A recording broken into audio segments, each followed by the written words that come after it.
Drama start होता है और हम सू वैन वैन को देखते हैं। वो काफी ज्यादा स्ट्रांग है। अभी तो लोग आते हैं और वैन वैन को उठा के ले जाते हैं। वो उसको एक चेयर पे बैठा के क्राउन पहना देते हैं और उसके सामने केक के ऊपर कैंडल लगा देते हैं। उसको फिशेस देने लग जाते हैं। वैन वैन उन तीनों से कहती है कि तुम लोग यहाँ पे क्या मसला खड़ा कर रहे हो। वैन वैन का एक भाई कहता है कि तुम जल्दी मरने वाली हो। वैन वैन का भाई उसे बताता है कि तुम जल्दी मरने वाली हो। सुन के तो वो शॉक रह जाती है। उसके बाद वैन वैन का दूसरा भाई बताता है कि हाँ, मास्टर ने अपनी साइकिक से कैलकुलेट कर लिया है, तुम्हारी लाइफ छोटी ही होगी तो तुम आज ही मर जाओगी। वैन वैन का एक और भाई बताता है पर तुम चिंता मत करो, हमने तुम्हारी शादी जब तुम छोटी थी तभी अरेंज करवा दी थी। वो पर्सन तो एक बैड फेथ के साथ बर्न हुआ है, उसकी लाइफ अनलकी है, लेकिन अगर तुम उससे शादी कर लोगी तो फिर तुम्हारा फेथ चेंज हो जाएगा। वैन कहती है इसका मतलब मुझे एक ऐसे इंसान से शादी करनी होगी जिसे मैं जानती भी नहीं हूँ। वैन का भाई कहता है मैं जानता हूँ कि तुम आज तक एक भी बार रिलेशनशिप में नहीं आई हो, लेकिन अगर तुम शादी नहीं करोगी। वैन ये कहती है कि मैं इसको एक्सेप्ट नहीं कर सकती और वहाँ से चली जाती है। और उसके भाई तो उसको भाषण देते ही रह जाते हैं, देखते ही नहीं कि वो तो मौजूद ही नहीं है। नेक्स्ट सीन में हम जेनजी को देखते हैं। उसका असिस्टेंट उसको कह रहा था कि आपने मू फैमिली की डॉटर की बर्थडे पार्टी अटेंड करने से रिफ्यूज कर दिया और रिसेंटली आपके लिए रूमर्स चल रही है कि आप जल्दी शादी करने वाले हो। जेनजी कहता है मुझे फर्क नहीं पड़ता मैं किससे शादी करूंगा। सेक्रेटरी कहता है कि मैंने अपना प्यार तो आपको काम के जरिए दिखा ही दिया है और अगर आप दोनों शादी करना चाहते हैं तो आपको कर लेनी चाहिए। अगले सीन में हम वैन को देखते हैं जो बहुत ज्यादा बुरी हालत में होती है और कहती है मैं तो भूल गई हूँ वो दिखता भी कैसा है। यहाँ तो मुझे बहुत ज्यादा ठंड लग रही है, मैं उसे ढूंढने के लिए कहाँ जाऊँ। अब मुझे कोई अच्छी सी प्लेस ढूंढनी होगी,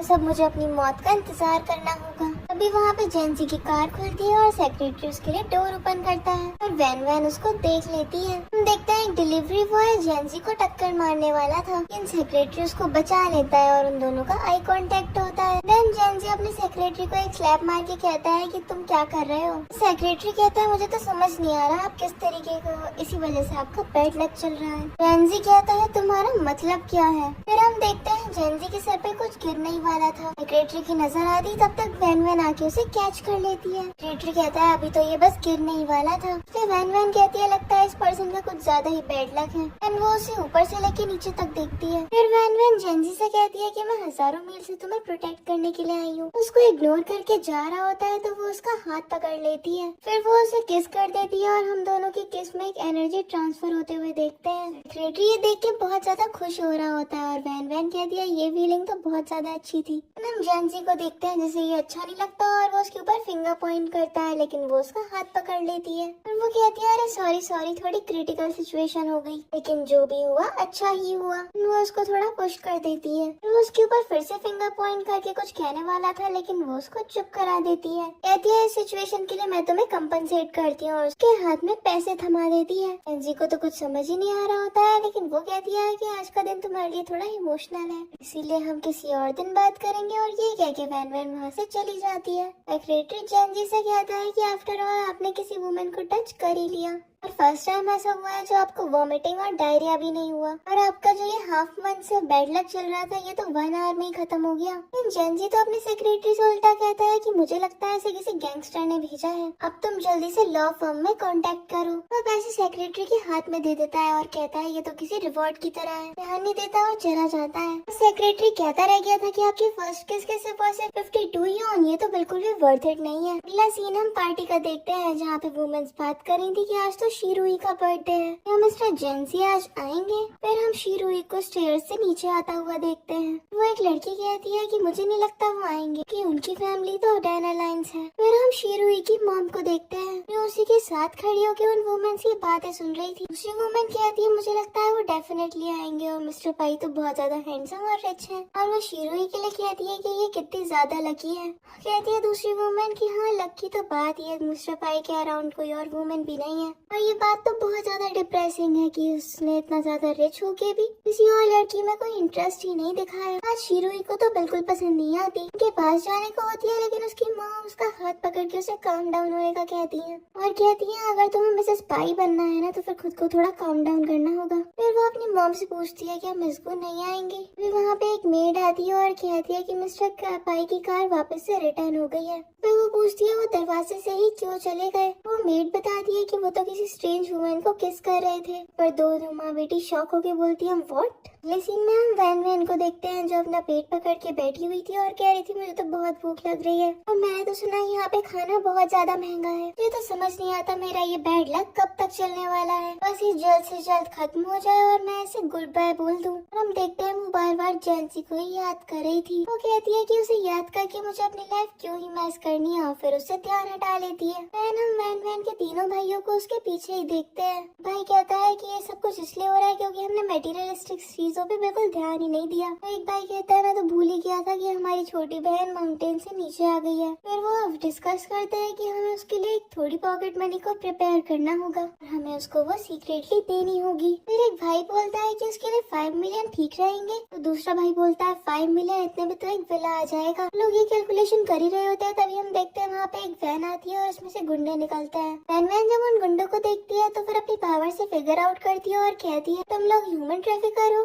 गुंडे कहते हैं कि हाँ तुमने बिल्कुल सही पहचाना। फिर वो गुंडे वैन वैन को उठा के ले जाने लग जाते हैं और हम उसके भाइयों को देखते हैं। उससे छुपने के चक्कर में उसे देख ही नहीं पाते। अगले सीन में हम जैंसी को देखते हैं जो एक सोच में बैठा हुआ था। उसका सेक्रेटरी जब उसे देखता है तो उसके क्लोज आके उससे पूछने लग जाता है, लेकिन वो उसे अपनी सेक्रेटरी को दूर करके कहता है कि तुम हमेशा मेरे करीब आने की कोशिश क्यों करते हो। फिर सेक्रेटरी कहता है क्यों आपको मैन से एलर्जी है, लेकिन मुझे फर्क नहीं पड़ता, आप मुझे बस इतना बताइए आप इतने ज्यादा परेशान क्यों हैं। और हाँ इस बार आपको कोई वॉमिटिंग, डायरिया या फिर रैशेस भी नहीं हुए। एंड हाँ अब तो आप जल्दी से मरने वाले भी नहीं है। जैंसी अपने सेक्रेटरी से कहता है क्या तुम मेरे बारे में कुछ अच्छा नहीं बोल सकते। जैंसी कहता है जब वो मुझे मिलेगी तो फिर मैं उससे इस बारे में जरूर पूछूंगा। वहाँ पे एक आदमी आता है और कहता है वो मिल गई है और उसे हमने वेयर हाउस में रखा है। अगले सीन में हम वैन वैन को चेयर से बंधा हुआ देखते हैं और उसके आसपास कुछ गुंडे भी खड़े थे। वो अपनी पावर यूज करने की कोशिश करती है लेकिन बंधे होने की वजह से वो कनेक्ट नहीं कर पाती और कहती है मेरा डिवाइस काम नहीं कर रहा है, मुझे जल्द से जल्द अपनी पावर का यूज करना ही होगा, ये सब कुछ खत्म करना होगा। वहाँ पे जैंसी आ जाता है। उसको देख के वैन वैन बहुत ज्यादा खुश होती है और कहती है कितना हैंडसम फेस है इसका। वो उसके पास आता है तो वैन वैन उससे पूछती है तुम्हारा चेहरा इतना ज्यादा लाल क्यों लग रहा है। जैंसी कहता है तुम्हारा मतलब क्या है, तुम्हारा तो ब्लड डिजास्टर हो गया था। वो एक गुंडा उन पे हमला करने के लिए आ रहा होता है लेकिन वो उसका चेयर के साथ ही पिछाड़ देती है। जैंसी सोचता है कितनी ज्यादा स्कैरी गर्ल है ये। वो उसको मजा सिखाने के साथ ही चेयर पे बैठ जाती है। जैंसी कहता है इन लोगों को जल्द से जल्द पुलिस तक पहुंचा दो। फिर उसके गार्ड्स उन गुंडों को पकड़ के ले जाते हैं। मैं इशारा करते हुए कहती है जल्दी से मुझे अनटाई कर दो मेरी रस्सी खोलकर। जैंसी उसके पास बैठ गया था और उसके बड़े प्यार से कहता है तुम्हें अनटाई होना है, क्या कोई मजाक कर रही हो। फिर जब वो उसके पास होता है तो फिर वो उसको स्मेल करके कहती है ये स्मेल तो बहुत अच्छी है, इसका टेस्ट तो बहुत ज्यादा डिलीशियस होगा। उसके करीब आ ही रही होती है लेकिन वो उसका मुंह पकड़ लेता है और कहता है तुम मुझसे चाहती क्या हो। रेटरी भी उनको बड़े ध्यान से देख रहा था। वो कहती है कि मैं बस तुम्हारा लक हूँ जो कि तुम्हारी लाइफ को सेव करेगी। जैंसी कहता है क्या तुम कोई ऐसी बात कर सकती हो जो कि मुझे समझ आ जाए। वो बताती है कि मैं माउंटेन से आई हूँ। वो उससे कहता है अच्छा तुम माउंटेन से आई हो। वो भी हाँ मैं गर्दन हिला रही होती है। जैंसी कहता है मुझे लगता है कि तुम झूठ बोल रही हो। फिर वो वहाँ से जा ही रहा होता है लेकिन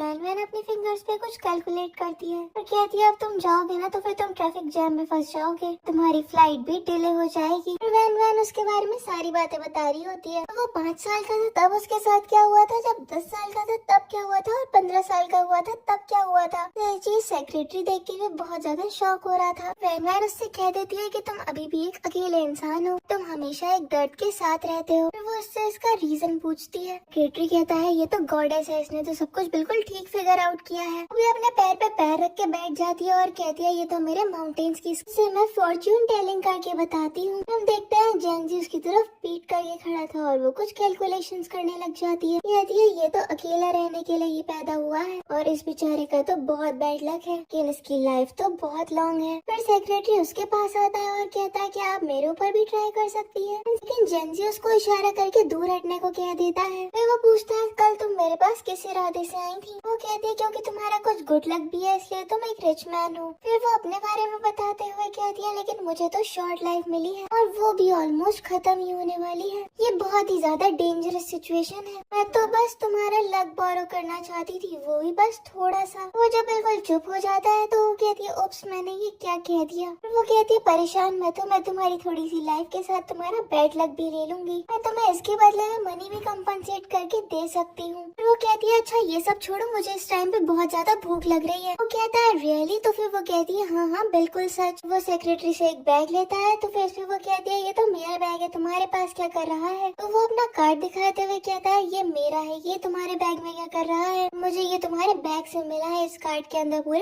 5 मिलियन है, क्या तुम मुझे इसके बारे में कुछ एक्सप्लेन कर सकती हो? फिर सेक्रेटरी कहता है तुमने सर का कार्ड ले लिया और उसके बदले में तुमने क्या दिया था? इन्हें 52 यून। वैन कहती है इतनी ज्यादा कीमत, इतने में तो मेरे पूरे के पूरे पहाड़ बिक जाएंगे। एनजी कहता है बकवास बंद करो, मुझे ये बताओ तुम्हें मेरे पास किसने भेजा है? तुम्हारा पर्पस मुझे अप्रोच करने का है ना? एनवैन कहती है मैं तो तुम्हारे साथ यहाँ पे शादी करने के लिए आई हूँ। पे जेंजी तो उसको देखता रह जाता है। कहती है हिसाब किताब के हिसाब से तो हमें कल ही शादी कर लेनी चाहिए थी, हम थोड़ा लेट हो रहे हैं। वो मन में सोचती है तुम तो थोड़ा थोड़ा अबेंडन भी फील कर रहे हो। सेक्रेटरी कहता है मुझे तो लगता है ये लड़की मेंटल हॉस्पिटल से भाग के आई है। वो जेंजी से कहती है ये मैरिज से तुम्हारे ग्रैंडपा ने सेटल कर दी थी, तुम्हें इसके बारे में अपने पेरेंट्स से पूछना चाहिए। सेक्रेटरी कहता है मुझे तो तुम जादूगरनी लगती हो, लगता है कि तुम फिगर आउट कर पाओगी कि इनके पेरेंट्स कहाँ हैं। एनवन पूछती है क्या ऐसी बात है? इस पे सेक्रेटरी हामी भरता है। वो कहती है मैंने तो एक्सपेक्ट नहीं किया था, तुमने अपने मुंह पे मखौटा पहन रखा है, इससे ज्यादा स्केरी हो जितना मैंने सोचा था। तुम्हें वाकई अपने एल्डर्स के बारे में नहीं पता है? वो उसे घूर के देखने लग जाता है तो वो कहती है जाने तो मैं अपने आप ही कैलकुलेट कर लेती हूँ। वो अपने फिंगर्स पे कैलकुलेशन करने लग जाती है। सेक्रेटरी कहता है मुझे लगता है मिस्टर पाई आपको इसके साथ डील कर लेनी चाहिए। एनवन थोड़ा अनईजी फील कर रही होती है, फिर वो एकदम से खुद को संभालते हुए कहती है मुझे लगता है मेरी लाइफ डेंजर में है। जेंजी को अपने क्लोज आने को कहती है। जेंजी भड़कते हुए कहता है ये सब करना बंद करो, मुझे तुम्हारी कोई भी नॉनसेंस बात नहीं सुननी, बिल्कुल भी नहीं। जब वो भड़क के जाने लगता है तो वो कहती है रुको मैंने सब कुछ फिगर आउट कर लिया है, और कहती है तुम्हारे ग्रैंडपा तो सब जानते हैं। जेंजी कहता है मुझे फर्क नहीं पड़ता इसे किसने भेजा है, लेकिन ये मेरी आंखों के सामने आनी नहीं चाहिए, ना ही कभी नन ग्रुप में इसका पैर पड़ना चाहिए। सेक्रेटरी भी गर्दन हाँ में हिला देता है। वो पीछे से कहती है मैं तो सच ही बोल रही थी। रोते हुए कहती है मैं सच में कोई नॉनसेंस बात नहीं कर रही। अभी वहाँ मिस्टर पाई के ग्रैंडफादर आ जाते हैं और कहते हैं कि मुझे शादी के बारे में सब कुछ याद है। और वो व्हील चेयर पे थे, उनके साथ उनके 2 गार्ड्स भी थे। एनजी उनके पास जाता है और कहता है कि ग्रैंडपा ये सब कुछ क्या चल रहा है? ग्रैंडपा बताते हैं कि कुछ साल पहले कोई माउंटेन से आया था और उन्होंने बताया था कि तुम एक लोनली पर्सन हो, कि वो तुम्हारे लिए एक फीमेल डिसिपल को भेजेंगे और ये तुम्हारी डेस्टिनी के लिए आई है और तुम्हारी और इसकी शादी तो डिसाइडेड है। वैन वैन के लिए कहते हैं ये अपने 22nd बर्थडे पे आई थी पहाड़ों से। जेंजी को देखते हैं जो इन बातों में अनइंटरेस्टेड था और अपने ग्रैंडफादर से कहता है आपने मुझे ये बात क्यों नहीं बताई और आप ये मुझे बताने कब वाले थे? फिर वो बहाना करते हुए कहते हैं अरे अरे अरे मुझे तो अल्जाइमर डिसीज है और मैं तो सब कुछ भूल ही गया था। ये कह के वो जोर जोर से हंसने लग जाते हैं। कहते हैं अब तो तुम्हें सब कुछ पता चल ही गया, अब तो तुम्हें इससे शादी करने में कोई परेशानी नहीं होगी। जेंजी ना चाहते हुए वहाँ पे बेमन से हंसता है और फिर इस बात के लिए ओके कह देता है। ग्रैंडपा अपने गार्ड से कहता है मुझे वैन वैन की तरफ पुश कर दो। सेक्रेटरी ग्रैंडपा से कहता है लेकिन ग्रैंडपा मैं स्मोक का क्या? इनका कहता है ये तो हमारे फैमिली रिलेशन है, ये उससे कोई इंगेज थोड़ी है। ग्रैंडपा वैन वैन से कहता है लड़की तुम मेरी ग्रैंड डॉटर इन लॉ हो। वैन वैन कहती है मुझे घर जाना है, वही कहते कहते फेंट हो जाती है। ग्रैंडपा कहता है इसे हॉस्पिटल लेके चलो। फिर जेंजी उसकी रस्सी खोलता है और अपना पिगी वैगी बना के उसे लेने लगता है। वो कार में बैठ के जा रहा होता है तो फिर सेक्रेटरी कहता है कितना मैजिकल है ना, गर्ल ने आपको टच किया और आप बिल्कुल ठीक हो गए। जेंजी तो उसके साथ हुई किस को याद करने लग जाता है, उसकी बात करने लग जाता है और कहता है मैं तो सच बोल रही हूँ, मैं कोई मजाक नहीं कर रही। सेक्रेटरी उसका हाल देख के कहता है मुझे तो डर लग रहा है ये लड़की इस कार में ही ना मर जाए। जेंजी अपने सेक्रेटरी से कहता है तुम अपनी ड्राइविंग पे फोकस करो। जेंजी फिर वैन वैन को किस कर देता है और सेक्रेटरी टेढ़ी टेढ़ी नजरों से उसे ही देख रहा था। उसके बाद वैन वैन उठ जाती है और उससे पूछती है तुम ये क्या कर रहे थे? तो जेंजी कहता है मैं तो तुम्हें सेव कर रहा था। फिर वैन वैन कहती है कि मैं तो सिर्फ और सिर्फ भूखे होने की वजह से ही फेंट हो गई थी। जेंजी थोड़ा हेजिटेंट हो जाता है। वैन वैन कहती है ऐसे गिल्टी फील मत करो, बस मुझे एक नाइस मील की ट्रीट दे दो।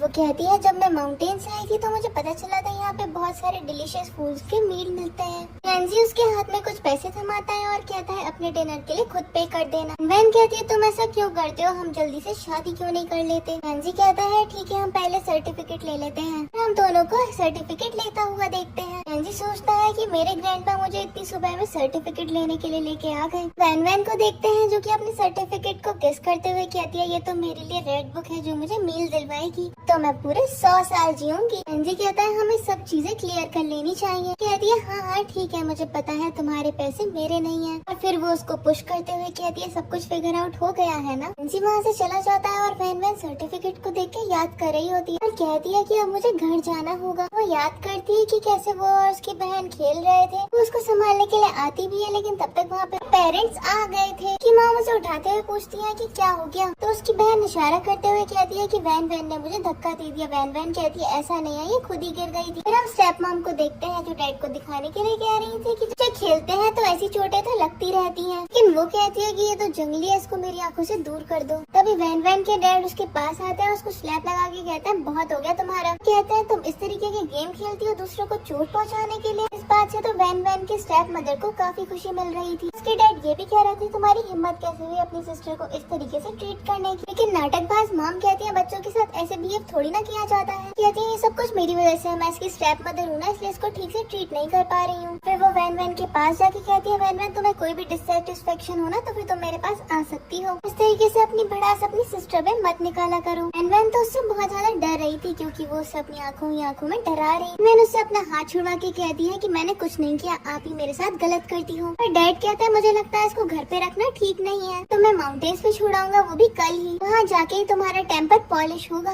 वैन अपना पूरा का पूरा गुस्सा दिखाते हुए कहती है आप मेरी बातों पे भरोसा क्यों नहीं करते, आप हमेशा इन्हीं की क्यों सुनते हो। वो वहाँ पे खड़े होके रो भी रही थी। जिनमें हम वैन वैन को देखते हैं जो अपने घर पहुँच गई थी। वैन वैन की स्टेप मदर और स्टेप सिस्टर उसके सामने ही बैठे थे और वो उनके सामने सोफे पे जाके बैठ जाती है। वैन वैन की स्टेप सिस्टर शीरू खड़ी हो जाती है और कहती है तुम वैन वैन हो। वैन वैन कहती है हाँ, लेकिन मेरी मदर ने मेरा लास्ट नेम चेंज कर दिया है, अब मैं सू वैन वैन हूँ। उसकी स्टेप मदर उसे अपना नकली प्यार दिखाते हुए कहती है ओ वैन वैन तुम आ गई, तुमने तो पहले से कुछ इत्तला ही नहीं किया, अब मैं तुम्हारे लिए मील प्रिपेयर करती हूँ। वैन वैन भी कह देती है मेरे सामने ये एक्टिंग करना बंद करो।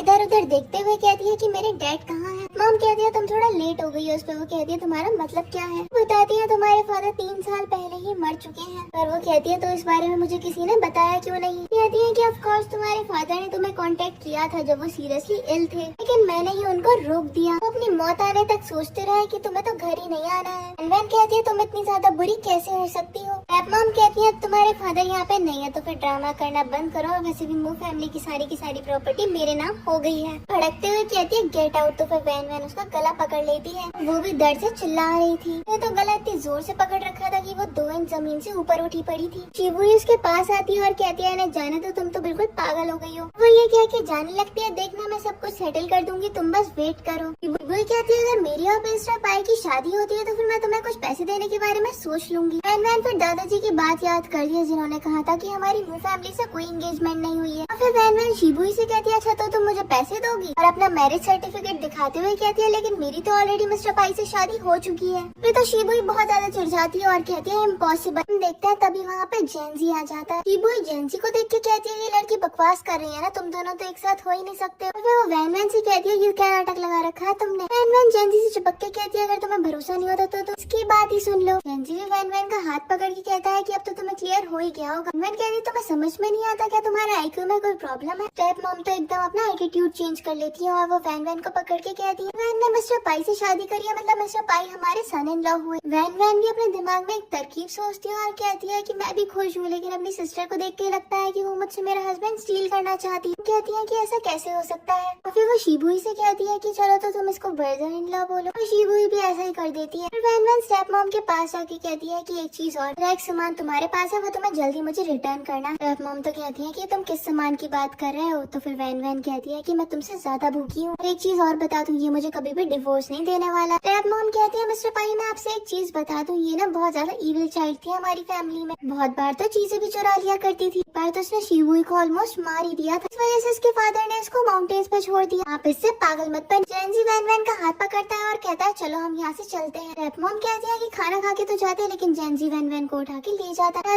वैन वैन अपना मैजिक करती है और डोर इतनी जोर से बंद होता है कि वहाँ पे तो भूकंप आ गया था। शिबुई कहती है ये वैन वैन ने क्या कर दिया। मॉम कहती है काफी ज्यादा स्ट्रेंज है कि इसकी शादी हो गई। मॉम कहती है मुझे अंदर से फीलिंग आ रही है कि इनका कोई ना कोई पर्पस है शादी करने का, तुम्हारे लिए अभी भी कोई होप्स है मेरे दिल में। जेंजी वैन वैन को बाहर लेके आता है। वो पूछती है क्या हो गया। तो फिर जेंजी कहता है तुमसे शादी करने के बाद भी मैं इतना ज्यादा अनलकी क्यों हूँ। वैन वैन उसको ऊपर से लेके नीचे तक देखती है और कहती है मैंने फिगर आउट कर लिया है। जेंजी तो कुछ समझ नहीं आता और वो उसको किस करने के लिए आगे बढ़ती है, लेकिन वो उसका मुंह पकड़ लेता देता है। फिर वो उसको हक कर लेता है और सोचता है शायद ये सच ही होगा। वैन कहती है इसका इफेक्ट ज्यादा वीकर होगा, तुम्हें किस करनी होगी। वो उसकी तरफ आगे बढ़ती है लेकिन वो उसको फिर से दूर कर देता है। फिर जेंजी वैन को फोन देता है और कहता है ये फोन तुम्हें मुझसे कांटेक्ट करने में हेल्प करेगा। जब जेंजी कार में बैठ के जाने लगता है तो फिर वैन उसके पीछे आती है, लेकिन तुम मुझे पिक नहीं करोगे। तो वो कहता है कि हाँ नहीं, और फिर वो चला जाता है। वैन तो उसको खड़ी देखती रह गई थी। सीन में हम रात में वैन को वॉक करता हुआ देखते हैं, उसके साथ में एक फोन भी था। सोचती है कि इस फोन का मैं क्या करूँगी। इसके बाद हम वैन के भाई को देखते हैं जो कि एक लड़की के फॉर्म में है। वो वैन से कहता है कि आप तुम चाहती हो कि तुम्हें ये फोन चलाना सिखाऊं। वैन उसको देख के काफी ज्यादा सस्पिशियस फील करती कहती है आंटी आपको जानी पहचानी सी लग रही हो। हंसते हंसते कहता है कि हाँ मेरा तो बहुत कॉमन फेस है, सब छोड़ो मैं तुम्हें फोन चलाना सिखाता हूँ। और फिर वो उसका फोन लेके उसे बताने लग जाता है कि इसे कैसे यूज करते हैं। वैन का एक और भाई टैक्सी ड्राइवर बन के उसे टैक्सी सर्विस देने के लिए आ जाता है। वैन कहती है मैंने तो तुम्हें नहीं बुलाया है, लेकिन वो कहता है कि तुम्हारे फोन से ही मुझे इन्विटेशन आया था। वैन उस लड़की वाले भाई से पूछती है कि हमने इसे बुलाया, तो फिर वो कहता है कि हाँ हम ही ने बुलाया। फिर वो वैन से कहता है चलो हम कार में बैठते हैं। वो वैन को कार में बैठा देता है और अपने दूसरे भाई को थम्स अप करता है।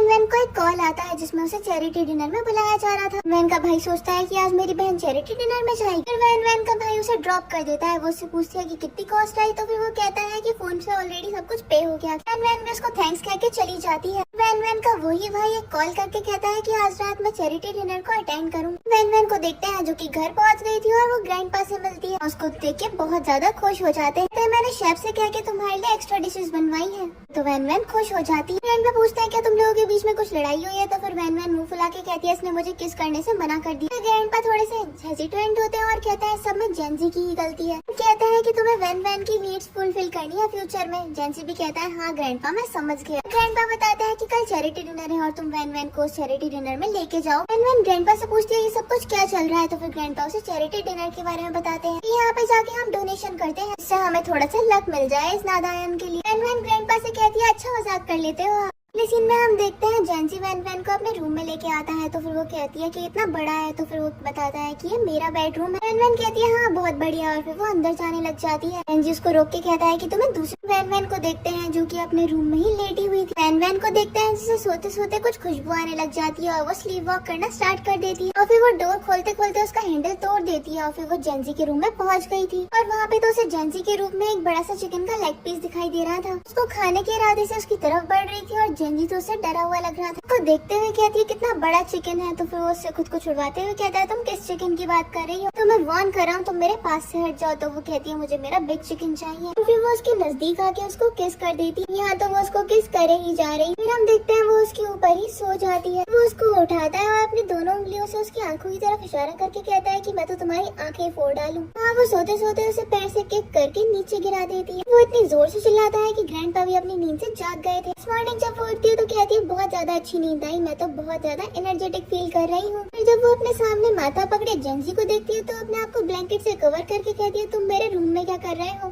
तुम मुझे देखना चाहते थे। जेंजी उससे कहता है क्या कह रही हो तुम, ये तुम्हारा रूम है। और फिर वो उसको हैंडल दिखाते हुए कहता है असल में तो तुम यहाँ पे आई थी। वैन कहती है अच्छा मुझे लास्ट नाइट की सारी बातें याद आ गई। वो याद कर रही थी वो कैसे कैसे यहाँ पे आई और उसने उसके साथ में क्या क्या किया। तो वो उससे कहता है ओह अच्छा तुम्हें सब कुछ याद है। उसकी बात पे ज्यादा ध्यान नहीं देती और कहती है कि आज रात डिनर पार्टी के लिए जाना मत भूलना। फिर कहती है मुझे भी रेडी होना है। वहाँ से जाने लगती है लेकिन जेंजी उसको रोक लेता है। उसको वॉल के अगेंस्ट करके कहता है मेरा एडवांटेज लेके तुम्हें ऐसी आसानी से जाने नहीं दूंगा। वैन कहती है अभी मेरे पास कुछ नहीं है तुम्हें कंपनसेट करने के लिए, लेकिन मैं तो बहुत लकी हूँ। उसको किस करने के लिए आगे बढ़ी रही थी लेकिन वो उसको दूर हटाते हुए कहता है तुम्हें पार्टी में जाने के लिए देर हो रही है और तुम्हारी स्टाइलिस्ट तुम्हारा नीचे वेट कर रही है। वो वहाँ से चली जाती है। तो फिर वो तो फ्रस्ट्रेट होके कहता है आखिरकार ये है क्या। नेक्स्ट हम पार्टी का सीन देखते हैं जहाँ लोग बात कर रहे थे कि मिस्टर पाई तो ऑलरेडी मैरिड है और ये भी बात कर रहे थे कि जिस वुमन से शादी किया वो तो कारपेंटर है। कहते हैं आखिरकार उन्होंने एक ऑर्डिनरी पर्सन से शादी क्यों कर ली। हम देखते हैं वहाँ पे शिबुई और उसकी स्टेप मदर भी खड़े थे और शिबुई कहती है कि बिल्कुल वो सच ही कह रही थी। वैन मॉम कहती है तुम ये सब कुछ छोड़ो और सिर्फ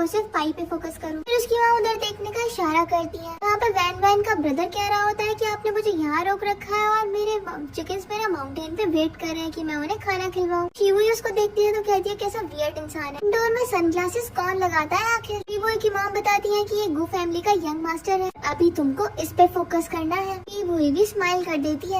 वैन वैन का ब्रदर सोच रहा होता है कि मेरी सिस्टर अभी तक क्यों नहीं आई। शीबुई को देखते हैं जो वैन वैन की ब्रदर के मॉम के पास जाती है और उन्हें ग्रीट करती है। वैन वैन के ब्रदर को भी हेलो मिस्टर वो बोलती है। वो कहती है मैं पहले से ही बहुत सारी चैरिटी पार्टी में गई हूँ, लेकिन आपको यहाँ पे पहली बार देखा है। कहता है कि आखिरकार तुम कौन हो। वो अपना नाम शीबुई बताती है और कहती है कि हमारी और गू फैमिली के काफी ज्यादा अच्छे रिलेशनशिप है। पर वो कहता है अच्छा तो तुम गू फैमिली से हो। वो उससे कहता है वो देखो कबूतर, वो पीछे मुड़ती है और वो वहाँ से भाग जाता है। हम जेंसी और वैन वैन को साथ में आता हुआ देखते हैं और लोग बात कर रहे थे ये तो मिस्टर पाई की वाइफ है, ये कितनी ब्यूटीफुल है। और ये बात तो शीबुई को बिल्कुल भी अच्छी नहीं लग रही थी। फिर हम देखते हैं मिसेस गू पार्टी होस्ट करती है और कहती है आप सभी का चैरिटी डिनर में स्वागत है। फिर वो ऑक्शन के लिए सभी चीजों की डिटेल्स देती है। बात कर रहे थे, देखते हैं मिस्टर पाई कितना डोनेट करेंगे। वैन वैन के मन में चल रहा था इसका बैड लक तो बहुत ज्यादा फेमस है। फिर एक आदमी मिस्टर पाई से पूछ ही लेता है आपका इस साल कितना डोनेट करने का इरादा है। जी तो कोई जवाब नहीं देता, लेकिन वैन वैन कुछ सोचने के बाद जवाब देती है कि हम 50 बाय करने वाले हैं। और वो उससे इशारा करते हुए कहती है इतना ठीक रहेगा ना। वो भी उसकी तरफ स्माइल कर देता है। शीबुई कहती है तुम्हें पता भी है इन 50 चीजों की कितनी ज्यादा कॉस्ट रहेगी। वैन वैन कहती है मुझे मत सिखाओ। स्टेप मॉम कहती है पिछले साल तो सिर्फ 10 मिलियन ही डोनेट किया था पाई फैमिली ने।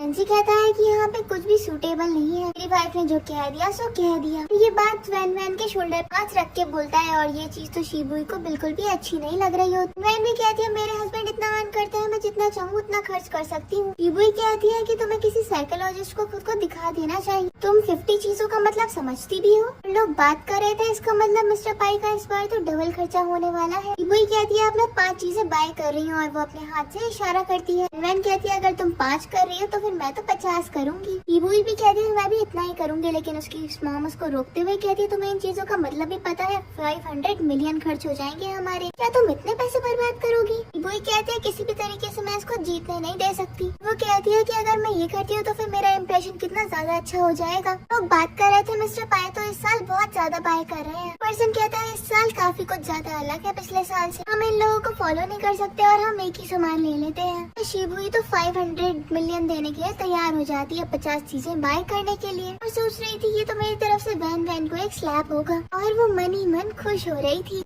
वैन जेंजी से कहती है कि मैं तुम्हारे लिए बाद में पैसे बना दूंगी और मैं तुम्हारे लिए बहुत सारे अर्न करूंगी। और वो उसके कान में कहने को होती है लास्ट नाइट के लिए मैं तुम्हें कंपनसेट भी कर दूंगी। उससे कहता है ज्यादा स्ट्रेस मत लो, की बात भी तुम भूल जाओ और तुम्हें मैं ज्यादा परेशान नहीं करूंगा। वैन कहती है तुम्हें मेरी बात पे भरोसा नहीं हो रहा है, तुमने मेरी रियल स्ट्रेंथ देखी ही कहाँ है, तो तुम्हें इसे खत्म करके ही दिखाऊंगी। फिर वो शीबुई से कहती है तुम पहले जा रही हो या फिर मैं पहले जाऊँ। शीबुई कहती है ऑफ कोर्स तुम पहले जाओ। वैन कहती है ओह तुम डर गई हो। फिर वो वैन पहले चली जाती है। वैन एक एक करके बॉल्स निकालती है। हम वैन के भाई को देखते हैं जो कि मास्क लगा के आ गया था। मिसेस गूस से पूछती है कि तुम्हें क्या हो गया। वो कहता है मुझे थोड़ी सी ठंड लग गई। फिर वो कहता है कि अगर ये नहीं जीती तो फिर हम रिग्रेट करेंगे। हम कहती है कि तुम्हें मिस्टर पाई की चिंता हो रही है, चिंता मत करो, वो काफी ज्यादा रिस्पेक्टेबल है और ये कभी भी जीतते नहीं है। कहता है मुझे और लोगों की चिंता ही नहीं है। बाद वैन अपना काम पूरा कर देती है और उससे कहती है कि अब इसे खोलने की बारी आ गई है। अभी होस्ट कहता है मिस्टर पाई ने एंटीक वॉच विन करी है और फिर वो उसको कांग्रेचुलेट करता है और वो उसकी वैल्यू बताते हुए कहता है 12 मिलियन यून। बात कर रहे थे मिस्टर पाई ने तो रिकॉर्ड ब्रेकिंग अचीवमेंट किया है। बात करते हुए कहते हैं मिस्टर पाई आपका तो बहुत अच्छा स्टार्ट रहा। मिसेस पाई तो एक नोबल पर्सन है और सुई जलते हुए कह रही थी ये थोड़ी सी तो लकी निकली, इसमें कौन सी बड़ी बात है। फिर वो दूसरा रिवॉर्ड निकालता है तो फिर वो फिर से 7 मिलियन की प्राइस की कीमत का सामान जीतता है। और यहाँ पे तो वो बार जीते ही जा रहा था और लोगों को यकीन नहीं हो रहा था कि ये कैसे जीते जा रहा है। अभी हम देखते हैं वैन का भाई मास्क लगा के आ जाता है, अपनी मॉम से पूछता है क्या प्राइस एक्सचेंज हो गया। कहती है मैंने तो कुछ भी नहीं किया, मुझे नहीं पता ये कैसे हो गया, सबके लिए सारे रिवॉर्ड्स सेम ही थे। एक आदमी कहता है यहाँ पे तो बार मिस्टर पाई ही जीते जा रहे हैं, क्या इसमें किसी का हाथ है। तो आदमी कहता है इस हिसाब से लग रहा है कि हमारा तो यहाँ पे कोई भी प्रॉफिट नहीं होने वाला। तभी होस्ट अनाउंस करता है लेडीज एंड जेंटलमैन हमारे पास में आपके लिए एक अनाउंसमेंट है, सभी के लिए एक गुड न्यूज है। आज मिस्टर गू ने एक टेम्परेरी प्रपोजल छोड़ा है और लास्ट अवार्ड को अपग्रेड किया जा रहा है। हम अपनी कंपनी की सारी रेस्टोरेंट चेन आज विनर को दे देंगे। लोग इस बारे में बात करने लग जाते हैं और कहते हैं ये तो बहुत अच्छी डील है, हमें इसे किसी भी तरीके से जीतना ही होगा। वैन भी बहुत खुश होती है और जेंजी का हाथ पकड़ के कहती है ये तो बहुत अच्छी बात है, और वो हाथ जोड़ के प्रेयर करने लग जाती है कि ये रिवॉर्ड हमें ही मिल जाए। फिर होस्ट अनाउंस कर देता है कि मिस्टर पाई ने लास्ट प्राइज जीत लिया है। प्राइज मिस्टर पाई को दिया जाता है और उन्हें ओनरशिप दी जाती है गुजिया रेस्टोरेंट चेन की। यहाँ वैन तो खुशी से पुदक रही थी और शुबई के तो मुंह उतर गया था। उसकी मॉम से डांटते हुए कहते हैं सब में तुम्हारा ही दोष है, मैं अपने फैमिली एसेट्स भी ठीक से अरेंज करके नहीं रखे। शिवई कहती है यहाँ पे आप खुद को संभालो, आप मुझे अकेले में मार लेना। मुझे लगता है यहाँ पे कुछ गड़बड़ चल रही है और मुझे इसके मामले की तह तक जाना ही होगा। होस्ट कहता है कि आज के सारे प्राइज मिस्टर पाइन ने जीते हैं, तो फिर उनके लिए तालियां तो बनती हैं। वैन कहती है कि हमने मनी का अच्छा यूज किया, वो भी चैरिटी के लिए। शिवई कहती है मुझे समझ नहीं आ रहा इसको सारे के सारे 50 प्राइज कैसे मिल गए, तो बहुत ज्यादा वियर्ड है और इम्पॉसिबल भी। और फिर वो सब लोगों से कहती है आप लोग भी इसके लिए एग्री करते होंगे ना, मैं सही कह रही हूँ। और लोग भी एक साथ में बोलते हैं कि हाँ ये बिल्कुल सही बात है। एक आदमी कहता है कि ये तो बिल्कुल अनएक्सपेक्टेड है। वैन पूछती है इन सब बातों का मतलब क्या है, वो इतने सालों से कुछ भी नहीं जीते थे, तो फिर ये बात पॉसिबल हो सकती है, तो फिर आज वो सब कुछ जीत गए, तो फिर ये बात आप लोग डाइजेस्ट क्यों नहीं कर पा रहे। फिर वो जेंजी का बाजू पकड़ के कहती है अब मैं मिस्टर पाई के साथ आ गई हूँ, इसलिए उनका बैड लक खत्म हो गया है जो इतने सालों से चल रहा था। क्या पता किसी ने उनको पहले से ही चीट किया हो। और अब कोई क्वेश्चन है क्या किसी के पास? मिसेस गू शिबुई से कहती है कि तुम्हारा मतलब क्या है, तुम ऐसे हम पे डाउट नहीं कर सकती, गू फैमिली किसी के भी साथ ऐसे गलत नहीं करेगी। इस इवेंट को पिछले 7 सालों से होल्ड कर रहे हैं, आज तक हमसे किसी ने भी इस बारे में क्वेश्चन नहीं किया। शिबुई कहती है मुझे तो ये सब कुछ फेक लगता है। शिबुई जब जाने लगती है तो फिर वैन उसका हाथ पकड़ लेती है और कहती है अभी तुमने जो कुछ भी कहा ना उसके लिए मुझसे माफी मांगो। लेकिन वो उसका हाथ झटक के वहाँ से चली जाती है। सारे के सारे स्लिप्स को चेक कर रही होती है। स्लिप्स को चेक करके कहती है ये तो इम्पॉसिबल है। वैन उससे कहती है तुम बॉक्स के अंदर क्यों नहीं चेक कर लेती। वो सारी की सारी स्लिप्स को पलट देती है और वहाँ पे वो चेक कर रही होती है। जो मास्क लगा के वैन का भाई खड़ा था वो कहता है ये सिर्फ और सिर्फ चैरिटी के लिए आप इन चीजों को इतना ज्यादा टेरेबल क्यों कर रही हो। फिर कहती है हाँ मैं भी तो बस चैरिटी के लिए ही तो कह रही थी। कहता है ओ अच्छा चैरिटी के लिए, तो फिर ये सब कुछ करने का क्या मतलब है। वो वैन की तरफ इशारा करते हुए कहती है देखो ना ये जंगली बिल्ली, मुझे तो लगता है ये सब कुछ हड़प लेगी। वो उससे कहता है आप किसी की पार्टी में आके किसी की इंसल्ट नहीं कर सकती, आपको तो चले जाना चाहिए। और वो उसको गो आउट कह देता है। वो वहाँ से जाने लगती है तो वो वैन से कहती है मैं तो तुम्हें देख लूंगी। वैन कहती है देख लो अभी।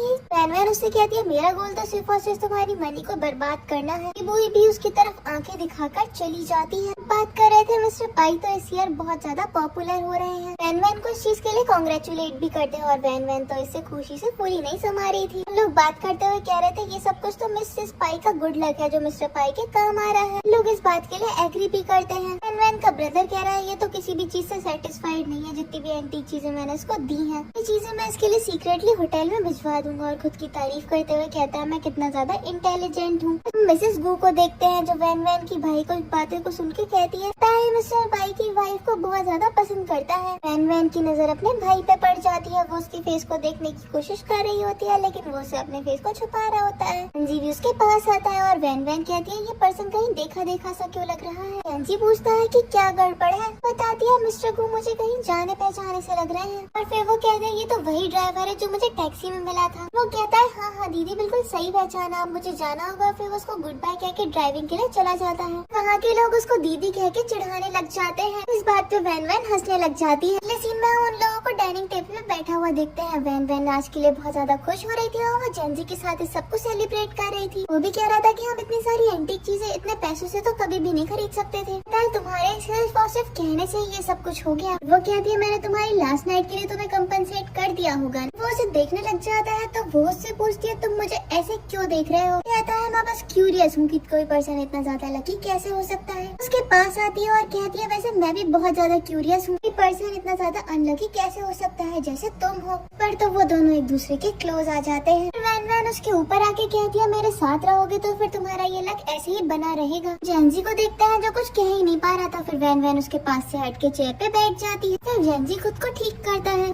वैन कुछ खाती है तो फिर जेंजी कहता है कि तुमसे ये सब कुछ इसलिए नहीं खाया जा रहा क्योंकि तुमने मुझसे लक एक्सचेंज किया है ना। वैन कहती है सॉरी फील करने की जरूरत नहीं है। कहता है मैंने ये एक्सपेक्ट नहीं किया था। गुड लक जा चुका है और सिर्फ बैड लक रह गया। फिर हम देखते हैं उनके रूम में एक आदमी गलती से एंटर हो जाता है और वो उनको गलत सिचुएशन में देख लेता है। तभी वहाँ पे एक वर्कर आता है और कहता है कि क्या किया तुमने, और मिस्टर पाई से कहता है कि आप कंटिन्यू करिए और डोर बंद करके चला जाता है। वैन वैन को देखते हैं जो वॉक कर रही होती है और फिर लड़खड़ा के गिरने लग जाती है, तो फिर जेंजी उसको संभाल लेता है। तभी वैन वैन की नजर एक स्टूल पे चली जाती है और वो जेंजी को वहाँ पे अपने साथ ले जाती है। फिर रिंग फेंक के प्राइज जीतना था, लेकिन वैन वैन तो एक भी प्राइज नहीं जीत पाती। वैन ये देख के काफी ज्यादा शॉक हो गई थी। कहता है कि ये तो इम्पॉसिबल है। वैन कहती है पता नहीं मेरे लक को क्या हो गया। फिर वो जेंजी को रिंग पकड़ा के कहती है तुम ट्राई करो। जेंजी बस एक रिंग ऐसी फेंक देता है और उससे वो प्राइज जीत जाता है। वैन वैन कहती है बहुत बढ़िया, ऐसी ट्राई करते रहो। जेंजी तो एक के बाद एक प्राइज जीतता चला जा रहा था। जेंजी कहता है चलो हम साथ मिलकर ट्राई करते हैं, और फिर वो वैन वैन के साथ मिलकर रिंग फेंकता है और फिर वो प्राइज जीत जाते हैं। वैन वैन ये देख के बहुत ज्यादा खुश हो जाती है। जेंजी और उसके बीच में थोड़ा सा ऑकवर्ड मोमेंट हो जाता है। फिर वो वर्कर से कहता है कि चलो हमें हमारा प्राइज का टाइटल दे दो। वैन उसको टाइटल दे के कहती है ये बिल्कुल तुम्हारे जैसा है, और वहाँ से भाग जाती है। जेंजी तो ये देख के एकदम शॉक रह गया था। सीन में आज शुभई और उसकी मॉम को देखते हैं जो बहुत ज्यादा गुस्से में घर आते हैं। वहाँ उसको संभालती है कि कोई बात नहीं, अब जो हो गया सो हो गया। अभी वहाँ पे मिस्टर वैंग नाम के आदमी आते हैं। शुभई की मॉम उन्हें देख के खुश हो जाती है। मिस्टर वैंग बताते हैं वैन वैन के पास साइकिक पावर्स है और उसको लक बहुत ज्यादा मिल गया है, उसे कोई ना कोई लेसन तो सिखाना ही होगा। शुभई की मॉम पूछती है कि हम ये कैसे करेंगे। मिस्टर वैंग पूरी की पूरी कहानी सुनाते हैं कि कैसे उन लोगों की शादी हुई है। वो ऐसे ही करके पूरी की पूरी गाथा सुना देते हैं। शुभई की मॉम कहती है कि आप कैसे भी करके मिस्टर पाई के साथ डील कर लो, वैन वैन को वहाँ से निकलवा दो। वो भी उससे हाथ मिला लेता है और कोऑपरेट करने के लिए तैयार हो जाता है। हम उस टर्टल को टेबल पे रखा हुआ देखते हैं और जेंजी उसको बहुत ज्यादा ध्यान से देख रहा था। फिर जेंजी का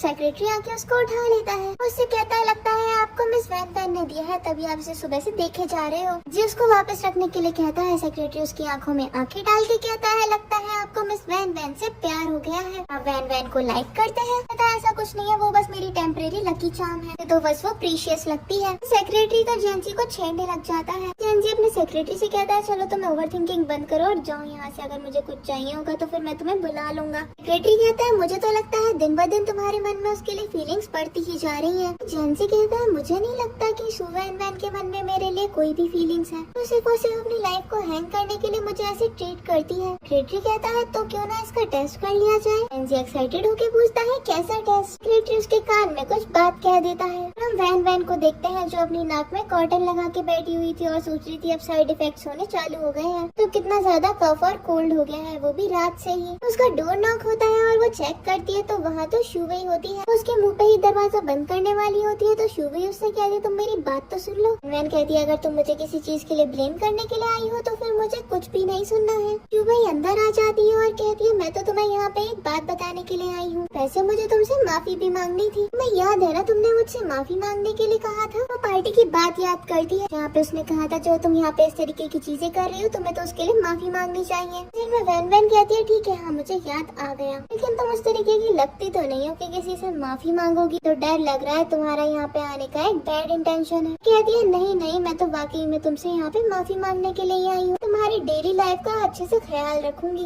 वैन के मन में चल रहा था ये जरूर मेरे साथ कुछ खेल खेलने के लिए आई है। कहती है कि मैं भी देख लूंगी और उससे कहती है कि हाँ ठीक है तुम रुक सकती हो। फिर वो उसके हाथ में एक मोक देती है और कहती है पूरा का पूरा फर्श चमका दो। वैन वैन वहाँ से चली जाती है तो शुभई कहती है वैन वैन अब तुम इंतजार करो मैं तुम्हारा क्या करती हूँ, तुम तो जिंदा नहीं बचोगी। फिर वहाँ पे जेंसी आ जाता है और कहता है कि तुम यहाँ पे क्या कर रही हो। वो बताती है कि कल रात मैंने अपनी सिस्टर को अनहैप्पी कर दिया था ना, तो फिर मैं उससे माफी मांगने के लिए आई हूँ। वो उसको देखता है तो वो उससे कहती है कि आप मुझे ऐसे क्यों देख रहे हो। वो भी उससे कह देता है कुछ नहीं और वहाँ से चला जाता है। जब वो सोफे पे जाके बैठता है तो फिर वो उसके पास जाके बैठ जाती है। जब उसके क्लूज आने लग जाती है तो फिर जेंसी भी वैन वैन को चढ़ाने के लिए उसके बातों में आने लग जाता है, लेकिन हम वैन वैन को देखते हैं जो उन दोनों की तरफ ध्यान ही नहीं दे रही थी। जब वो अपना जूस लेके वहाँ से चली जाती है तो फिर जेंजी सोच रहा था इसे तो कोई परवाह ही नहीं है, लेकिन हम वैन वैन को देखते हैं जो ऊपर जाके उनको देखती है और बहुत गुस्से में अपना दरवाजा पटक देती है। कहती है कि ये किसी और वुमेन के साथ में बैठ के इतना चिपक के बात कैसे कर सकता है। वो कहती है कि ये सब चीजें करना इस मैन के लिए ठीक नहीं है। वैन वैन को देखते हैं जो रूम में तोड़फोड़ मचाने लग जाती है। शिवई कह रही थी इसको क्या मसला है जो इतना ज्यादा शोर कर रही है। जेंजी को समझ आ गया था कि वैन वैन जेलस हो रही है और ये इससे कहती है देखो ना ये क्या कर रही है। वो उसको दूर हटाते हुए कहता है मुझे वो वुमेन्स पसंद नहीं है जो रेड स्कर्ट पहनती है। तो शुवई ने भी रेड स्कर्ट पहन रखी थी। तो वो ऊपर जाता है और वैन वैन के रूम में न जाकर दूसरे रूम में चला जाता है। तो शुवई ये देख के खुश हो रही थी कि ये दोनों एक रूम में नहीं रहते हैं। इन दोनों को दूर करना इतनी बड़ी बात नहीं होगी। मेरे पास तो सच में एक होप है। वैन वैन को देखते हैं जो गुस्से में अपने रूम में बैठी थी और याद कर रही थी कि शुवई और जेंजी कितना क्लोज थे और वो खुद के दिल को संभाल रही थी। कह रही थी मुझे इतना सैड फील क्यों हो रहा है। कह रही थी मुझे ऐसा लग रहा है मेरा दिल कोई खा रहा हो। मुझे तो बिल्कुल बीमार हो जैसी फीलिंग आ रही। ये सब तो बहुत ज्यादा खतरे वाली बात है। और वो ये सारी की सारी बातें अपने टॉय डॉग से कह रही थी और वो ये कहते हुए उसको हिट भी कर रही थी। हम देखते हैं अचानक से उसके डोर पे कोई आ जाता है और वैन वैन भी खुश हो जाती है ये सोचते हुए कि जेंजी आया होगा, लेकिन वो तो असल में शुवई थी। वो उसके पास आती है और कहती है कि मेरी सिस्टर कुछ ठीक फील नहीं कर रही, इसलिए मैं उसके लिए मेडिसिन लेके आई हूँ। और वो उसको देते हुए कहती है तुम इसको पी लो, तुम्हें अच्छे से नींद आ जाएगी। वैन वैन के दिल में चल रहा था कि ये मुझे ह्यूमिलिएट करना चाहती है, वो भी मुझे ड्रग देकर। फिर वो उसके हाथ से कप ले लेती है। शुवई कहती है मुझे अच्छा लगेगा अगर तुम मेरे हाथ सामने ही इसको पी लोगी। वैन वैन उसके इरादे समझते हुए भी उसको पी लेती है। वैन वैन उसको कप थमाते हुए कहती है अब तो तुम अश्योर्ड हो ना, अब रेस्ट कर सकती हो तो जाओ। शुवई कप लेके बाहर आ जाती है और कहती है मैंने तो उसमें ड्रग मिला रखा था, देखती हूँ तुम्हारा क्या हाल होता है। इस सीन में हम जेंजी को देखते हैं जो अपने सेक्रेटरी से फोन पे बात कर रहा था। सेक्रेटरी पूछता है बताइए कैसा रहा उनका रिएक्शन, आपके इस प्लान का कोई आउटकम आया। जेंजी अपने सेक्रेटरी से कहता है तुम मुझे पता नहीं क्या क्या सिखाते रहते हो। उस पे सेक्रेटरी कहता है अगली बार मैं आपको अच्छे से सिखाऊंगा। वो लोग बात कर ही रहे थे तभी वहाँ पे शुवई आ जाती है और कहती है कि मैं आपके लिए हॉट मिल्क लेकर आई हूँ। ये हाथ से ले लेता है और डोर उसके मुंह पे बंद कर देता है। वो तो ठपखटाती ही रहती है लेकिन वो डोर ओपन नहीं करता। दोबारा से उसका डोर नॉक होता है तो फिर वो गुस्से से डोर ओपन कर ही देता है, लेकिन वहाँ पर तो वैन वैन होती है। वो उससे कहती है मुझे तो तुम्हें कुछ बताना है। वो कहता है हाँ बताओ क्या कहना है तुम्हें। फिर वैन वैन उससे कहती है कल रात मैंने तुम्हारे साथ बहुत ज्यादा मैस किया, उस वजह से मुझे डिसीज हो गई है और मुझे कोल्ड हो रहा है, इसलिए मुझे आउट ऑफ कंट्रोल भी फील हो रहा है। मैं बहुत ज्यादा अपसेट भी हूँ और तुम्हें उसके लिए मुझे कंपनसेट करना होगा। वो कहता है कि वैसे तो हमारी शादी एकदम अचानक से हो गई थी, लेकिन मैं तब भी तुम्हारे साथ बिल्कुल लॉयल रहूंगा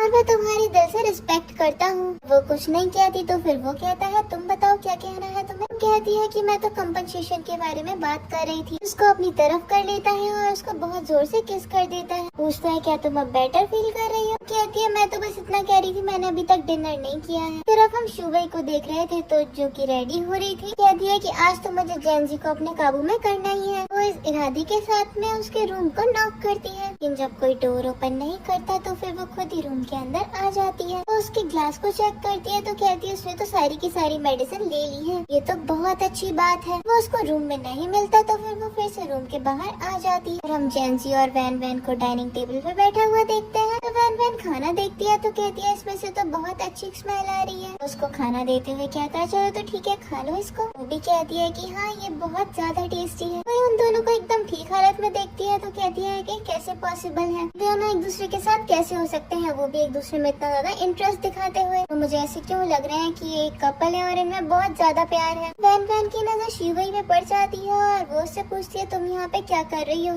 लेट हो गया है और तुम अभी तक चल रही हो, और हमारे साथ बैठो और चलो कुछ खा ही लो। तो शुवई सोच रही थी कि मैंने इनको जो मेडिसिन दी है उसने काम क्यों नहीं करा। याद कर रही थी कि कैसे मैंने वैन वैन को वो कप में मेडिसिन दी थी। जेंसी को देखते हैं उसने मिल्क पिया ही नहीं था, उसे प्लांट्स में थ्रो कर दिया था। जिनमें हम वैन वैन को देखते हैं जो कह रही थी कि जरा हमारे पास ध्यान से आना क्योंकि मुझे कोल्ड हो रहा है, डर लग रहा है कि तुम्हें भी ना हो जाए। शुवई के इरादे पूरे नहीं हुए थे इसलिए वो वहाँ से पैर पटकती हुई चली जाती है। लेकिन हम शुवई को देखते हैं जो कि वैन वैन के बाथरूम में जाके कुछ करने लग जाती है। वैन उसके पीछे से आ जाती है और पूछती है तुम ये क्या कर रही हो। शुवई कहती है मैं बस तुम्हारा बाथरूम यूज करने आई थी और वहाँ से चली जाती है। शुवई के जाने के बाद वैन वैन अपने बाथरूम में देखती है और सोचती है कि इसने कुछ न कुछ तो किया है। लेकिन हम शुवई को बाहर देखते हैं जो कि एक रॉक बैग में कुछ लेके आ गई थी। कहती है अब देखो वैन वैन मैं तुम्हें कैसे बर्बाद करती हूँ। लेकिन हम शुवई को उसकी मॉम के साथ देखते हैं जहाँ पे वो चीख रही थी कि मॉम कहती है ओह तुमको कोल्ड हो गया। शुवई की मॉम उससे पूछती है बताओ तुम्हारा एक्सपीरियंस कैसा रहा। वही कहती है उसको तो आप मेंशन ही मत करो। मिस्टर वैंग पूछते हैं बताओ क्या हुआ। तो फिर शुवई कहती है मुझे लगता है कि वो दोनों सही में एक कपल है। वैंग कहता है मुझे लगता है जब वो दोनों एक साथ रहते हैं तो एक दूसरे के लिए काफी लकी रहते हैं। कल कहता है मैंने तुमसे मिस्टर पाई को सेड्यूस करने के लिए बोला था कि उन दोनों की फीलिंग्स और ज्यादा स्ट्रांग हो जाए। और सुई भड़कते हुए कहती है आप मेरे साथ खेल रहे थे। मम्मी कहती है कि आप तो हमारे साथ कोऑपरेट कर रहे थे ना मिस्टर वैंग, सब कुछ क्लियर क्यों नहीं कर देते। वो कहते हैं कि उन दोनों का साथ में रहने से लक बहुत ज्यादा अच्छा रहता है। दोनों साथ में नहीं रहेंगे और किसी एक को लॉस होता है, इसका मतलब कि सबको लॉस होगा। जो उसके बर्थडे पे उसके बाल चाहिए ताकि मैं कोई ट्रिक यूज करके उसे कंट्रोल कर सकूं। मैं उसको डैमेज कर दूंगा और फिर वो जेंजी को कभी भी नरिश नहीं कर पाएगी। इस तरीके से हम उसको बैकफायर कर देंगे। आप लोग मेरी बात समझ रही हैं ना? दोनों एक दूसरे की शक्ल देख के मुस्कुराने लग जाती है।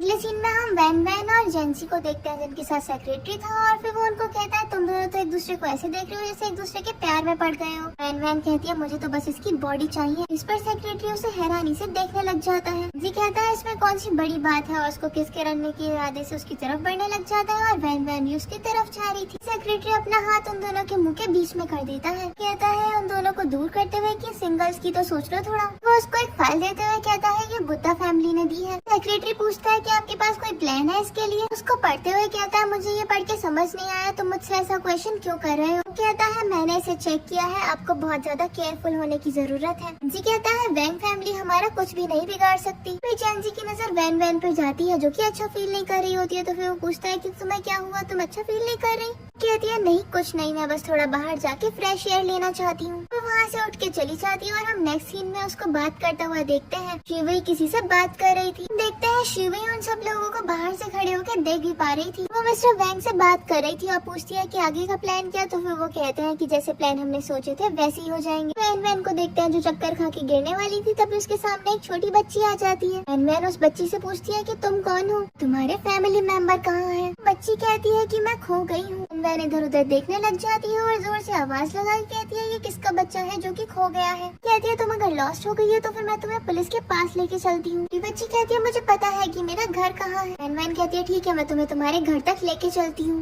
वो दोनों साथ में जा रहे होते हैं और हम शिवई को देखते हैं जो उनको पीछे से देख रही थी। वैन सोच रही थी हमें चलते हुए इतनी ज्यादा देर हो गई है लेकिन जहाँ पे इसे जाना है हम वहाँ तक पहुँचे क्यों नहीं? ये बच्चा कुछ गलत तो नहीं है? तो मुझे पुलिस को कॉल भी नहीं करने दी थी, ये मुझे किसी रिमोट प्लेस पे भी नहीं लेके जा रही है। बच्ची को एक्यूज करते हुए कहती है हम अभी तक तुम्हारे घर तक क्यों नहीं पहुँचे हैं? बच्ची उसकी तरफ देख के स्माइल करती है और उसको छोड़ के चली जाती है। हम देखते हैं वैन वैन के सामने एक गुंडा आ जाता है। पीछे मुड़ती है तो पीछे से भी एक गुंडा आ गया था। वैन वैन उन गुंडों से कहती है अच्छा तुम बच्चों का ऐसे इस्तेमाल करते हो, लगता है मुझे अपने ट्रिक्स हमारे सामने आजमाने ही पड़ेंगे। वैन वैन इतनी जोर से अपना पैर पटकती है कि वो गुंडा डर जाता है। गुंडा अपने ईयर डिवाइस से बताता है लगता है काफी ज्यादा स्ट्रॉन्ग है। वही उन गुंडों को इंस्ट्रक्ट कर रही थी। वैन वैन से कहता है चलो पहले बात कर लेते हैं। वैन वैन कहती है अब तुम्हें डर लग गया और वो उसको पंच करने वाली थी लेकिन पता नहीं उसे क्या हो जाता है और वो पंच नहीं कर पाती और वो डिजी फील करते हुए फेंट हो जाती है। बच्ची को जी का सिर तो वो पीछे वाला गुंडा पूरी कर ही देता है। वो दोनों गुंडे वैन वैन को उठा के ले जाने लग जाते हैं। वैन का फोन वहीं पे गिर गया था जिसे शू वही उठा लेती है। फिर वो कहती है मुझे नहीं लगा था कि ये काम करेगा लेकिन वैन वैन अब तो तुम्हारी मौत आनी निश्चित है। वो वैन वैन के फोन से एक टेक्स्ट कर देती है। हम जेंजी को देखते हैं इसके सेक्रेटरी उसके ऑफिस में आके उसको एक फाइल देता है साइन करने के लिए। सेक्रेटरी फिर जेंजी से पूछता है आप काफी ज्यादा सैड लग रहे हो, मैडम से झगड़ा हुआ है क्या? तो फिर जेंजी कहता है कि वो माउंटेन्स वापस चली गई। तो सेक्रेटरी काफी ज्यादा शॉक्ड हो जाती है। वो फाइल्स लेके चला गया था। सोचता है मुझे तो बहुत ज्यादा डिप्रेस्ड फील हो रहा है। इसी तरफ हम वैन वैन को देखते हैं जिसे टॉर्चर करा जा रहा था और उसके सामने शुभई खड़ी थी, उसकी मॉम भी। शुभई और उसकी मॉम वैन वैन की इसकी हालत पे हंसने लग जाते हैं। कहता है कि हमने ही तुम्हें इस हालत में लाया है। वहाँ पे मिस्टर वैंग भी आ जाते, कहता है कि तुम हमारे काम में प्रॉब्लम क्रिएट कर रही थी, देखो हमने तुम्हें किस हाल में ला दिया। पूछती है अंकल तुम कौन? शुभई बताती है कि ये वैंग फैमिली के हैं जो कि 5 मेजर फैमिली में से आती है। वैन वैन कहती है तुम्हारा टारगेट क्या मिस्टर पाई है? अपनी कहता है बताओ तुम्हारी उससे शादी होने के बाद क्या हुआ था? का लग तो काफी ज्यादा चेंज हो गया, तो बहुत ज्यादा डिफिकल्ट पर्सन था। मैंने सबके बारे में काफी ज्यादा सोचा।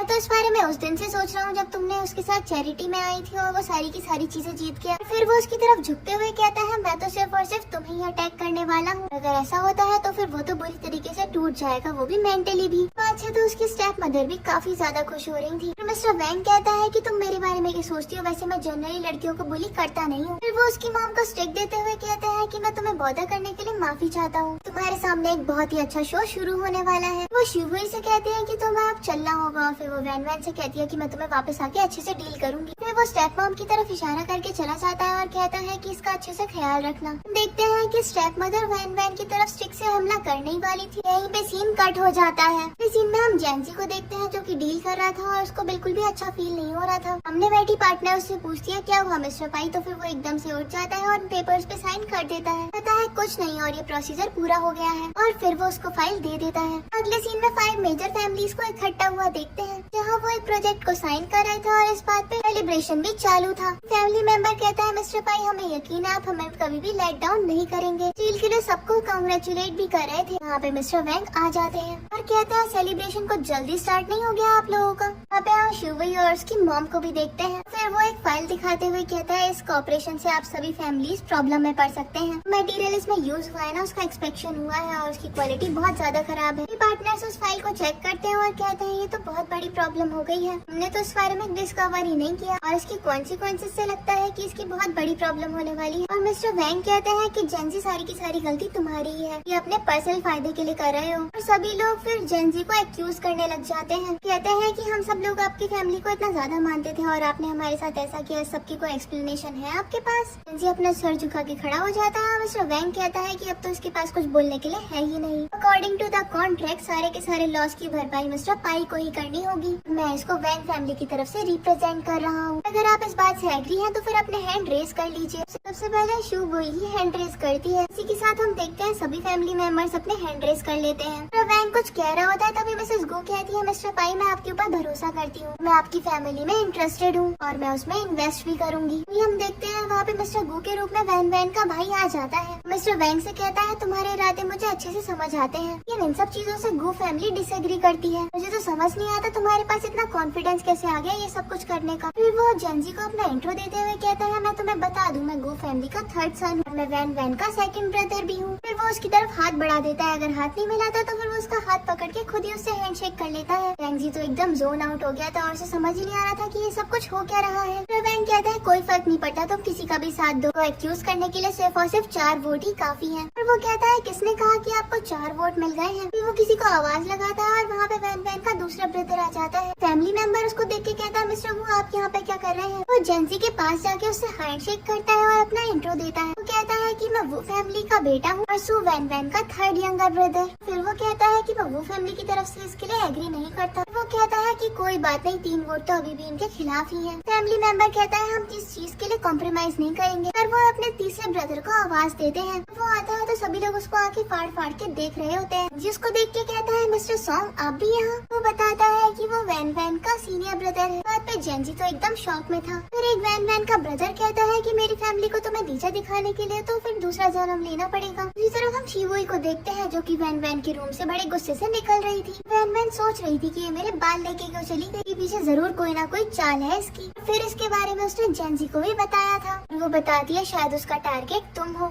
इस पे जेंजी कहता है कि मैं उस सिचुएशन का उसे एडवांटेज नहीं लेने दूंगा, तुम बेफिक्र रहो। और हम जब भी देखते हैं जब सेक्रेटरी उसको बताने के लिए आया तब भी जेंजी काफी ज्यादा सस्पिशियस सोच रहा था ये सब कुछ। वो लोग इसी बारे में डिस्कस भी कर रहे थे। प्रेजेंट में हम देखते हैं शिवुई सोच रही थी कि जितना मैं उसको बेवकूफ सोच रही थी ना अपनी वो बेवकूफ निकली नहीं। शिवुई वहाँ से निकल ही रही थी तभी उसका एक ब्रदर कहता है कि तुम अब कहाँ जा रही हो, अभी तो पिक्चर बाकी है। जेंजी फिर कहता है मिस्टर सॉन्ग आप सू वैन वैन के सीनियर ब्रदर है? तो वो कहता है एग्जैक्टली, और उसने हमसे हेल्प के लिए करा था और हम उसकी हेल्प के लिए हमेशा तैयार रहते हैं। उसके लिए तो हम अपनी जान भी दे देंगे। वो लोगों में अच्छा बॉन्ड बन रहा था। फिर वो अनाउंस करते हैं कि हमारी फैमिली के 3 वोट मिस्टर पाई की तरफ है। वैन को तो ये बात बिल्कुल भी हजम नहीं होती। जेंजी कहता है कि आपने कहा था कि 3 वोट काफी और 3 वोट तो मुझे मिल गए, तो अब निकलो यहाँ से। फिर मिस्टर वैंग फाइल देख के रूल्स चेक करने लग जाता है। कहता है तुमने मुझे रिप्लेस कर दिया, ये सबका पहले से अंदाजा हो गया था। अपनी गर्दन हाँ में हिला देता है और कहता है मेरे पास तो एविडेंस भी है कि तुमने मुझे फ्रेम किया है। वैंग तो इस बात से बिल्कुल भौंकला रहा था। फिर हम पास्ट का सीन देखते हैं जहाँ पे स्टेप मदर वैन वैन पे हमला करने वाली थी। वैन वैन उसका हमला रोक के उसी को पछाड़ देती है। यहाँ हमें पता चलता है वैन वैन तो अभी बढ़िया एक्टिंग कर रही थी। वैन वैन उसकी चटनी बना के वो खूब मारती है। हम देखते हैं जेंजी भी वैन वैन के पास आ गया था और फिर वो उसको हक कर लेता है। कहता है तुम्हें पता है मुझे तुम्हारी कितनी ज्यादा चिंता हो रही थी? वैन कहती है मैं ठीक हूँ, तुम चिंता मत करो। चोट देख के कहता है क्या तुम्हें हर्ट हो रहा है? वैन वैन कहती है छोटी मोटी चोट है और फिक्र मत करो। जेंजी वैन वैन को किस कर देता है। वैन वैन कहती है मैंने ये अपने पर्पस पे किया था ताकि ये और ज्यादा रियलिस्टिक हो जाए। इस सीन में हम देखते हैं जेंजी वैन वैन की दवाई लगा रहा होता है। ये दोनों एक दूसरे की केयर भी कर रहे थे और ये बात साफ साफ नजर आ रही थी। वैन वैन जेंजी के ऊपर आ जाती है, उसे बेड पे लिटा के और उसे किस करना स्टार्ट कर देती है। फिर वो दोनों एक दूसरे के साथ नाइट स्पेंड कर लेते हैं। बाद वैन वैन देखती है उसका मैजिक वापस आ गया। ये देख के वो बहुत ज्यादा खुश हो जाती है। कहती है कि अब मुझे मरना नहीं पड़ेगा।